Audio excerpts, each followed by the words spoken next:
Assalamualaikum warahmatullahi wabarakatuh. Perkenalkan, nama saya Freda Salam Muhammad dan rekan saya Indra Abdullah Wahid. Di sini kami akan mewawancarai pemilik dari toko grosir untuk bertujuan memenuhi tugas dari ekonomi manajerial. Sebelumnya mohon maaf Pak, mau waktunya awal-awal mewawancarai Bapak ya. Langsung saja Pak ya, oleh pertanyaan yang pertama. Bagaimana awal mulanya Bapak bisa terpikirkan untuk menjalankan usaha ini? Awal mulanya sih saya lebih ke banyaknya pendatang, mas. Banyaknya pendatang ke daerah saya ya. Banyaknya pendatang ke daerah saya. Nah, dari situ saya berinisiatif untuk membuka toko grosir ini, bertujuan supaya mereka juga belanja gak terlalu jauh lah. Mungkin seperti itu. Pemasaran seperti apa yang Bapak lakukan terhadap toko ini hingga bertahan sampai sekarang? Untuk pemasaran sih saya nggak ada pemasaran khusus, mas. Jadi hanya dari mulut ke mulut nih, dari mulut ke mulut. Konsumen juga merasa puas lah dengan toko kita. Setelah itu, setelah puas ya, mereka tuh lebih ke tetangganya, ke keluarganya nih, belanja di sana aja gitu. Jadi ya pada balik lagi ke saya, mas. Iya. Bagaimana cara Bapak menangani saat terjadinya fluktuasi penjualan atau misalkan naik turunnya harga secara drastis? Untuk naik turun harga ya, mungkin sih lebih ke naik harga ya. Naik di saat naik harga ya saya juga gak mau nih naik juga harga. Cuman alhamdulillahnya tuh konsumen kita mengerti lah. Soalnya gak mungkin juga nih saya harga naik nih, saya malah turunin, gak mungkin juga kan. Iya. Menurut Bapak ya, apakah sistem pencatatan keuangan itu penting, Pak? Sistem pencatatan Keuangan. keuangan sangat penting, mas. Iya. Yang dilakukan di toko ini untuk pencatatan keuangan itu yang bagaimana? Mungkin sih lebih ke keluar masuk barang, catat. Nah, kemudian ada beberapa mungkin sih pemantauan barang keluar ada berapa nih, barang masuk ada berapa nih, baru di situ ditotalin. Ya, biasanya dilakukan setiap sebulan sekali atau gimana itu? Gak nentu juga, mas, gak nentu. Kadang sebulan sekali, kadang lebih. Habis gitu ya? Iya. Dalam menjalankan usaha ini, apakah Bapak membutuhkan karyawan? Sangat butuh, mas. Bagaimana penilaian Bapak terhadap hubungan antara kinerja karyawan dengan produktivitas pelayanan di toko ini? Itu sangat berpengaruh juga, mas. Di saat toko lagi rame nih, karyawan, dengan adanya karyawan itu sangat membantu lah. Terus apakah ada langkah-langkah yang Bapak lakukan untuk memastikan karyawan berkontribusi secara aktif di toko ini? Kalau langkah-langkah khusus ya gak ada, mas. Cuman lebih ke pemantauan aja nih. Contoh toko lagi rame ya kita ke karyawan nih, yuk lebih sigap lagi gitu. Adakah pelatihan atau pengembangan karyawan ditetapkan untuk meningkatkan kinerja mereka, Pak? Kalau pelatihan sih di saya gak ada, mas. Ya. Cuman hanya mungkin pas awal masuk lebih ke pengenalan aja. Kamu kerjanya seperti ini. Gitu. Bagaimana mengelola komunikasi dan kolaborasi antara karyawan untuk mendukung produktivitas pelayanan? Untuk mendukung produktivitas pelayanan sih saya lebih ke gimana caranya nih bikin tempat kerja dia senyaman mungkin, se-enjoy mungkin gitu.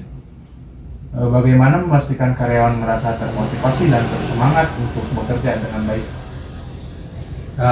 Ya seperti yang saya tadi bilang ya. Jadi di saat tempat kerja nyaman, enjoy, secara tidak langsung mereka juga pasti lebih termotivasi, lebih nyaman, lebih santai. Jadi intinya mereka bekerja tapi beban gak terlalu gitu. Apakah evaluasi kinerja karyawan dilakukan secara teratur, Pak? Kalau teratur sih di saya tidak, mas. Iya. Cuman dalam kondisi-kondisi tertentu mungkin ada.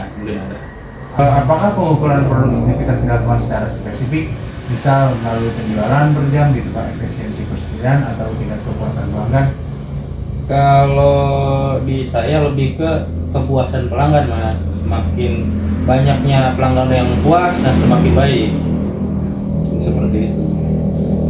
Bagaimana penanganan terhadap karyawan yang tidak mencapai target produktivitas mereka? Seperti yang saya bilang tadi, bahwa di saya tuh nggak ada target lah, nggak ada target, jadi lebih ke kepuasan pelanggan. Nah, cuman dalam kondisi tertentu mungkin di saat ada komplain lah dari pelanggan, ya mungkin kita ada sedikit Menegur.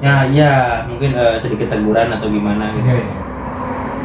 Apa jenis insentif atau penghargaan yang diberikan kepada karyawan yang berprestasi dan berkualitas tinggi? Mungkin sih lebih ke uang tambahan, Mas. Jadi di saat gajian nih, akhir bulan nih gajian. Nah, di situ mungkin ada Uang tip gitu ya? uang tip khusus buat dia gitu. Apakah ada tantangan khusus yang dihadapi dalam memastikan karyawan berkontribusi secara maksimal terhadap produktivitas toko? Bagaimana menangani tantangan tersebut? Untuk tantangan khusus sih tidak terlalu, Mas. Sama halnya tadi di saat dunia karena bukan dunia kerja ya. Di saat lingkungan lah. Iya, di saat lingkungan kerja nyaman, enjoy, dia pun pasti lebih produktivitasnya pasti lebih tinggi, Mas. Ya, mungkin seperti itu. Jadi untuk tantangan tuh bagi bapak gak ada ya? Bukan nggak ada, tapi lebih ke minim, Mas. Oh, iya. Iya. Baik, segitu saja Pak untuk pertanyaan-pertanyaan. Terima kasih ya Pak atas waktunya. Iya. Ya mungkin itu saja Pak yang bisa kami. Di sini saya akan mempresentasikan hasil observasi Iya, nggak apa-apa. dan juga wawancara yang telah kami lakukan di toko grosir RC. Adapun judul dari observasi dan wawancara untuk penelitian ini yaitu tentang peran kinerja karyawan dalam meningkatkan produktivitas pelayanan di toko grosir RC. Selanjutnya yaitu pendahuluan, di mana saya akan menjelaskan tentang tujuan dari penelitian. Tujuan dari penelitian ini yaitu menggali tentang peran kinerja karyawan dalam meningkatkan produktivitas pelayanan di toko grosir RC.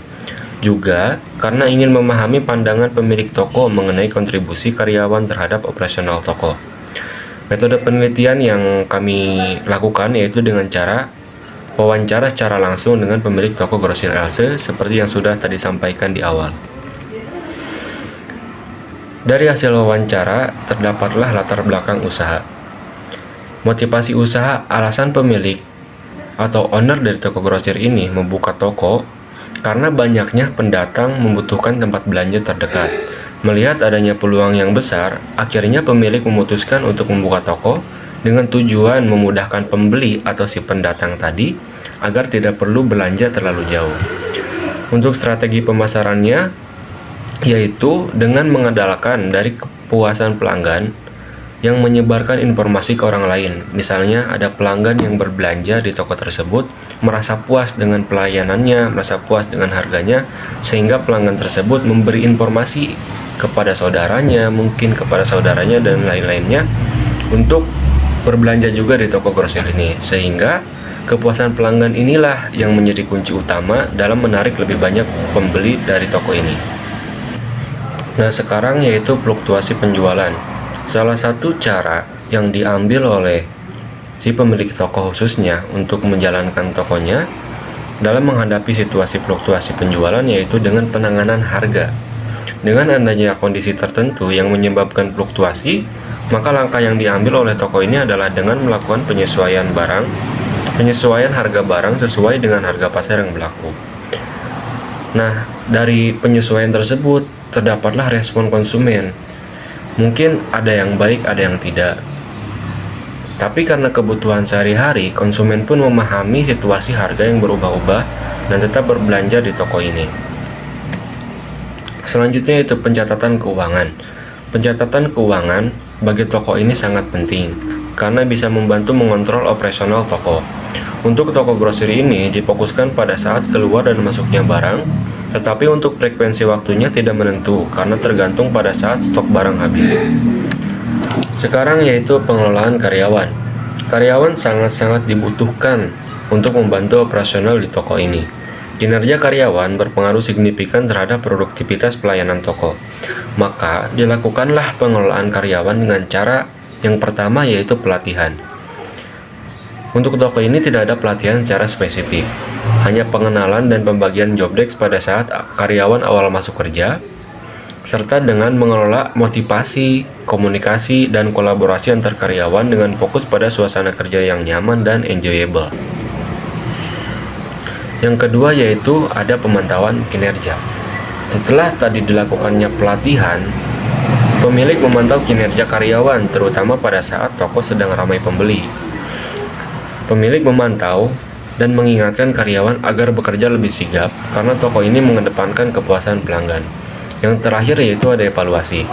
Poin utama pengukuran produktivitas kinerja karyawan dilihat dari kepuasan pelanggan.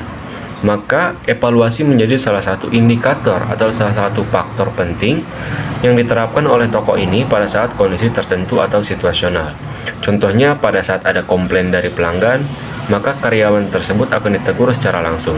Begitupun sebaliknya, jika tingkat kepuasan pelanggan tinggi, maka karyawan akan diberi intensif atau penghargaan khusus. Mungkin itu presentasi dari saya, kurang lebihnya mohon maaf. Terima kasih atas perhatiannya. Wassalamualaikum warahmatullahi wabarakatuh.